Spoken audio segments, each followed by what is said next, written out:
Hey guys, what is going on? My name is Chris, otherwise known as Hypocrisy. Welcome back to Search OP, and today we're starting a new series called Analysing the Ace. I used to do a series on my channel called Ace to the Face, where I just sort of played you guys clips of my aces, but today I'm starting a new series, specifically for this channel, to actually analyse and break down the decisions that were made within the ace. So I'm going to play the ace in full for you now, in real time, and then we're going to come back and talk about it. See you soon.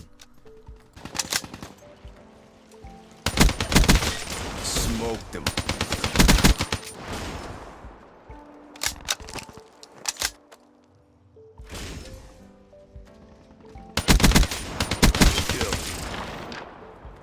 UAV, ready for deployment.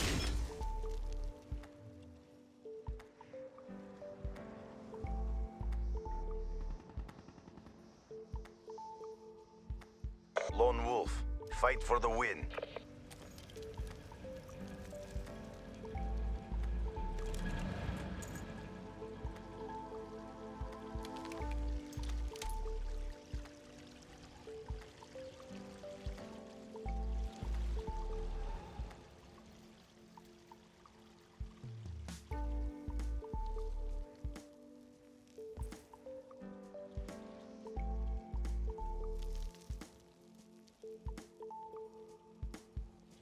We're out of time. Don't hold back.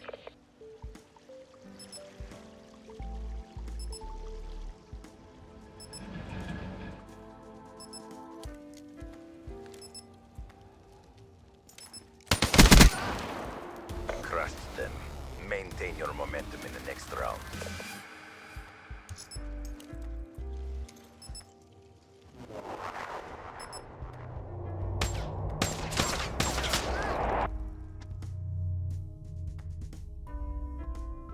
So the first thing I wanted to cover off is the fact that I'm using an assault rifle on Combine. I would not recommend it, to be honest. This map, genuinely just because of the size, I'm just going to pause it here as I sit in this window, just because of the size of this map, a submachine gun is way more preferable to have. Now, you can slow play this map with an AR by sitting on some of the head glitches, you know, either side of the sort of offensive and defensive spawns. But ultimately, if you're going to be left in a clutch situation or a 1v1, you're going to want to have a submachine gun because it's just going to give you an advantage, because most of the gunfights you're going to have are sort of small to mid-range. So moving on, you can see here I'm just sort of waiting to see if anyone's going to push mid-map, and as no one does, I can sort of push up with my teammates here. Now looking at this Jeep, I'm just going to pause it here. You can see here I'm watching the sort of mid-cross in the wall run area. This Jeep is a really powerful spot. And that's because I can watch the wall run area like I'm doing now, I can watch in front of me where there's a barrel, and you'll see that shortly, and I can also watch the river alley to my right. So there's sort of three areas, popular choke points, that enemy team players can sort of run at me or attack the rest of my team from. So it's a really powerful position. It's also powerful because I'm in complete cover. No one can see me from the offensive side, defensive team. They can't see me from either of those positions. So at the moment I'm just sort of slow playing this and waiting it out. I am up top, there's no one there, and I see this guy push me from the mid cut. As I said, it's a really popular position. Now I've got mid alley covered there and this barrel in front of me. Now I'm just going to pause it here. This barrel here, you can see this guy just peeking it as I pause it. This barrel is a really powerful spot, and to be honest, it's almost impossible to kill anyone who's on that head glitch with an assault rifle. If you do make that kill, ultimately what you're doing is securing the whole of mid-map for your team. So you can see that I've got two teammates behind me there on the mini-map. So if I kill this guy, it pretty much saves them, and it also allows us more control of the mid-map area. So the fact that I'm on this sort of this cheap position where I'm in complete cover, he can't really see me, but I can see his head. Now, I do get a bit lucky here as you just watch the kill, because it's almost impossible to pick off people on head glitches, and I get that other guy who challenges me mid-map. Now, I back away there because I'm just going to expect someone to challenge me. I'm just going to pause it again. You don't want to stay in one spot for too long, and as you can see, I got those two kills in mid, and I wanted to get the hell out of there, because normally what happens is you get traded in search. So if I sort of pick up two kills in the middle of the map, someone's going to push me from somewhere, which is why you saw me dip out there. The reason I push river now is because most of the activity in the start of the round came on the left and middle sides of the map, so I'm just going to assume that the rest of the team are going to push me from riverside, and that's how I get that nice two-piece. Those guys were completely oblivious to where I was coming from, and they were obviously trying to flank, so they were a really sort of clutch 2 kills. So now you can see I'm in a 1v1. Now the thing about 1v1 situations is it does take a little bit of luck, don't get me wrong, but it's ultimately down to prediction as well.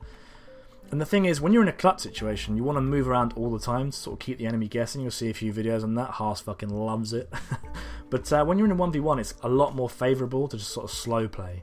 and just sort of watch both bomb sites. The thing about Combine, which is really imbalanced, is that the bomb sites are both sort of level with each other, so it's actually quite easy for me here to sort of watch both.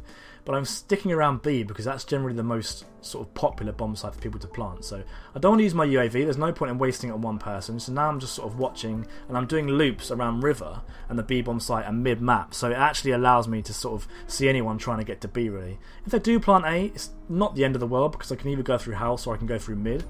And I actually hear this guy coming behind me and get a nice kill. So ultimately, sort of slowing it down right there at the end was the real sort of clutch play, which helped me get the ace and win the round. Unfortunately, I didn't go on to get a gameplay out of this game, but I hope you guys enjoyed the analysis. And if you did, make sure you like the video and subscribe to this channel and my own, and I will see you next time. Here's a bonus clip.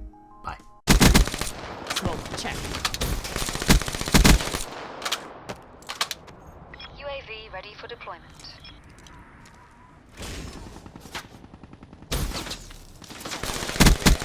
Hostile down. Lateral base. In the turn. Sensors are capture your objective.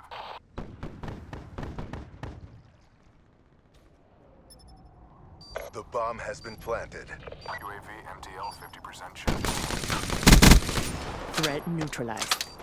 Hellstorm on standby.